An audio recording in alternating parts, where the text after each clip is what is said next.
Class 6 اسلامیت اور تیسرا chapter ہے، اس پر بات کر رہے ہیں ہم۔ میثاق مدینہ کی روشنی میں بیرونی حملے کی صورت میں کیا طے پایا؟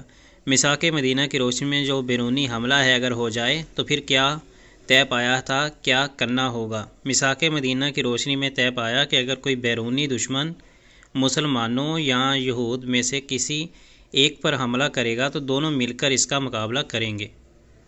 ظہر کی نماز کی کس رکعت میں تحویل قبلہ کا حکم نازل ہوا؟ تو ظہر کی نماز کی تیسری جو رکعت ہے اس میں تحویل قبلہ کا حکم نازل ہوا۔ تحویل قبلہ سے کیا مراد ہے؟ آغاز اسلام میں مسلمان بیت المقدس کی طرف رخ کر کے نماز پڑھتے تھے۔ یہودیوں نے اس پر طعن کیا تو اللہ تعالیٰ نے ایک آیت نازل فرما کر کعبہ کی طرف منہ کرنے کا حکم دیا۔ یہ آیت حالت نماز میں نازل ہوئی تھی۔ نماز پڑھتے ہوئے نبی کریم خاتم النبیین صلی اللہ علیہ وآلہ وسلم نے اپنا چہرہ مبارک کعبہ کی طرف کر لیا۔ اس عمل کو تحویل قبلہ کہا جاتا ہے۔ تفصیلی جوابات ہیں۔ میثاق مدینہ کے بارے میں آپ کیا جانتے ہیں؟ میثاق مدینہ مدینہ منورہ کے ارد گرد بہت سے یہودی قبائل آباد تھے اور وہ اہل مدینہ منورہ کے قریب ترین پڑوسی تھے۔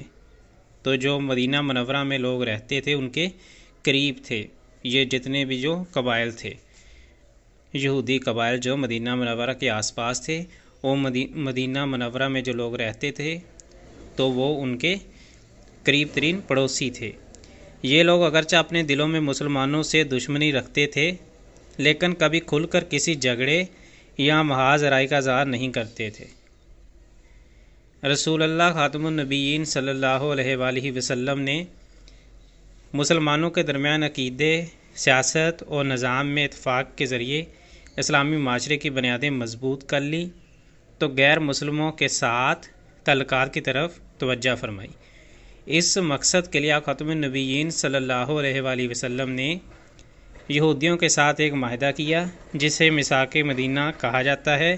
اس معاہدے میں انہیں دین و مذہب کی آزادی اور جان و مال کی حفاظت دی گئی۔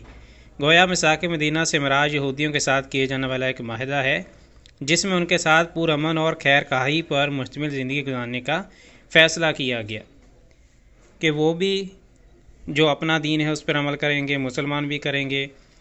تو یہ میثاق مدینہ کا ایکچولی مقصد تھا اور ان کو بھی آزادی ہوگی، جان و مال کی ان کی حفاظت ہوگی۔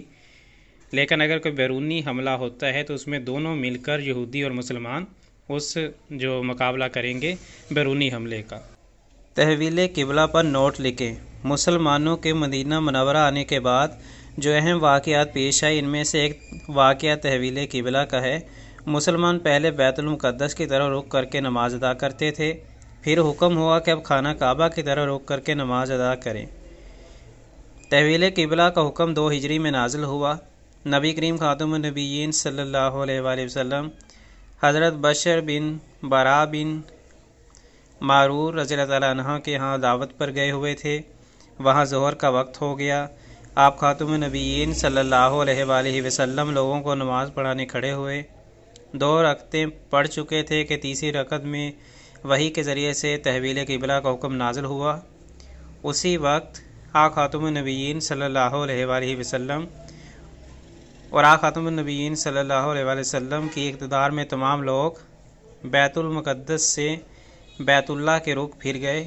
اس کے بعد مدینہ منورہ اور ارد گرد کے علاقوں میں اس کا عام اعلان کیا گیا تو بیت المقدس سے بیت اللہ کی طرف رخ کر کے نماز پڑھنے کا حکم آ گیا۔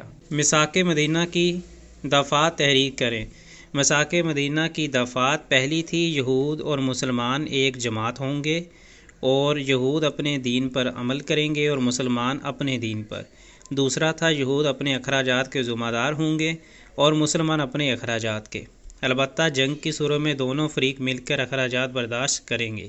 اگر کوئی بیرونی دشمن مسلمانوں یا یہود میں سے کسی ایک پر حملہ کرے گا تو دونوں مل کر اس کا مقابلہ کریں گے۔ اس معاہدے کے شرکاء کے باہمی تعلقات خیر خواہی، نفع رسانی کی بنیاد پر ہوں گے، گناہ پر نہیں۔